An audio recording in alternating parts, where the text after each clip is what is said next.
Hello everyone. आज हम इस वीडियो में देखेंगे एक न्यू वैकेंसी आया है जो जूनियर इंजीनियर पोस्ट के लिए है। ये वैकेंसी नेटकॉन लिमिटेड के तरफ से आया है। आप यहाँ पे देख सकते हैं जैसा लिखा है कि नेटकॉन लिमिटेड गवर्नमेंट ऑर्गेनाइजेशन। जब भी ऐसा नोटिफिकेशन या एडवर्टाइजमेंट कहीं भी आपको मिले तो सबसे पहले आपको इसके ऑफिशियल वेबसाइट से वेरीफाई कर लेना है कि ये वेबसाइट सही है फेक है। ठीक है। तो वैसे वेबसाइट सही है, हम आप लोगों को जानकारी के लिए बता ही रहे हैं, सब चीज बता ही रहे हैं, तो एक चीज और दे देते हैं जानकारी के लिए। नेटकॉन लिमिटेड सर्च करने पे इसका ये आ गया। तो ऑफिशियल वेबसाइट यहाँ पे एक गवर्नमेंट ऑर्गेनाइजेशन यानी ये पीएसयू है। कैरियर सेक्शन में जाइएगा, कैरियर में जाने के बाद ये एडवर्टाइजमेंट है और इसका डिटेल इधर है।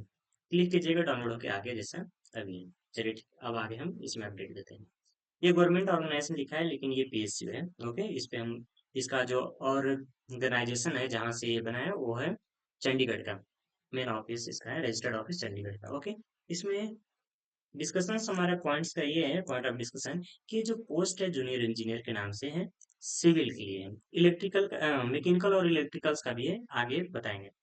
टोटल नंबर ऑफ पोस्ट की बात करें तो टोटल 80 है पोस्ट। इसमें डिप्लोमा वाले लोग एलिजिबल हैं। कंडीशंस ये है कि मिनिमम 60% स्कोर उनका होना चाहिए। साथ में एक्सपीरियंस 3 साल का होना चाहिए, या किसी भी सेंट्रल गवर्नमेंट या स्टेट गवर्नमेंट आइदर पीएसयू या यूएलबी, अगर सेक्टर है कोई वैसा तो, किस फील्ड में, जैसे water, sewer, city gas, telecommunication, ये सब वगैरह वगैरह में अगर आपके पास एक्सपीरियंस है 3 साल का तो आप एलिजिबल हैं इसके लिए। अगर वही आप इंजीनियरिंग डिग्री या बीई या बीटेक किए हुए हैं तो मिनिमम 60% आपका एग्रीगेट मार्क्स होना चाहिए। साथ में आपका एक्सपीरियंस 0 से 1 ईयर, मीन्स ये कि आप फ्रेशर भी हैं तो भी आप एलिजिबल हैं। अगर आपके पास 1 ईयर का एक्सपीरियंस या 6 महीना 3 महीना का एक्सपीरियंस तो भी आप एलिजिबल। एज का बात करें तो 18 साल से 30 साल रखा गया है। वही इलेक्ट्रिकल और मैकेनिकल का एक कंबाइन आया है जिसमें टोटल नंबर ऑफ पोस्ट 20 है। कंडीशंस क्वालिफिकेशंस का सेम है कि डिप्लोमा है तो साथ में 3 साल का एक्सपीरियंस, अगर बीटेक है तो 0 से 1 साल का एक्सपीरियंस होनी चाहिए।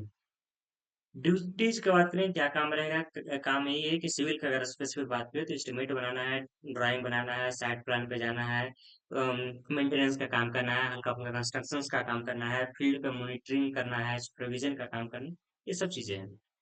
सेम वैसा ही इलेक्ट्रिकल मैकेनिकल का भी होगा।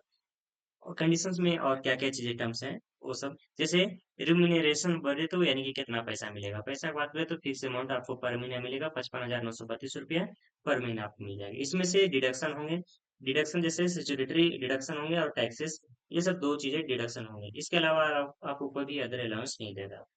एज रिलैक्सेशन में बात करें तो आपको सेंट्रल गवर्नमेंट के अकॉर्डिंग जो भी रूल्स है, जैसे S C S T PWD candidates को 5 साल का छूट मिलेगा, वही अगर ओबीसी के लिए एनसीएल के जो कैंडिडेट्स हैं उनको 3 साल का मिलेगा।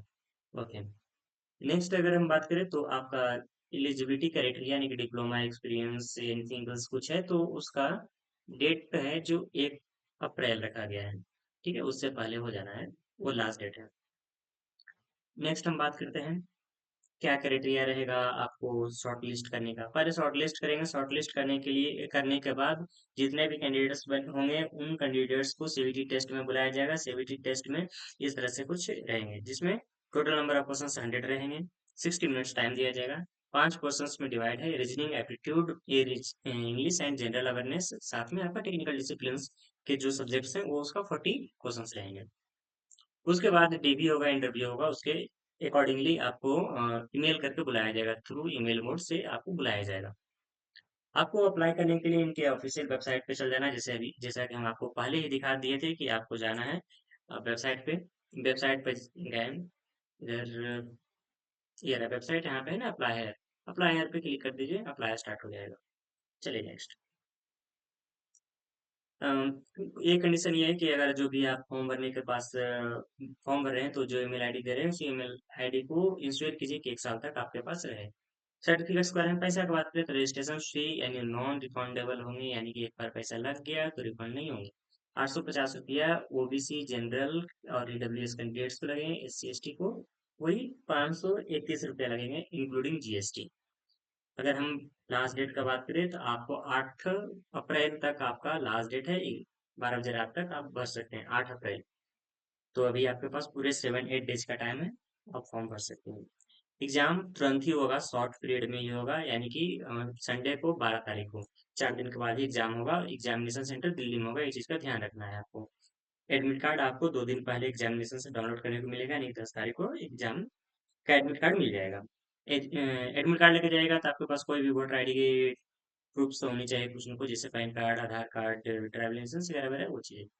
अ, सारी चीज़ें आई थिंक 4 पेज का एडवर्टाइजमेंट था, उसमें सारी चीज़ें हम डिस्कस कर लिए। आई होप अगर आपको समझ में आता है, लग रहा है कि आपको ज्वाइन करना चाहिए। शॉर्ट पीरियड में अगर काम करना है मीन्स 1 महीने के अंदर ये वैकेंसी क्लियर कर देगा। तो 1 महीने के अंदर आपको अगर नौकरी चाहिए, सैलरी अच्छा खासा ही है, 55,000 रुपया अगर दे रहा है तो एसएससी के रिस्पेक्ट में बात करें तो एसएससी जेई का भी लगभग उतना ही मिलता है, 55 to 60 हजार रुपया का एसएससी जेई में भी मिलता है।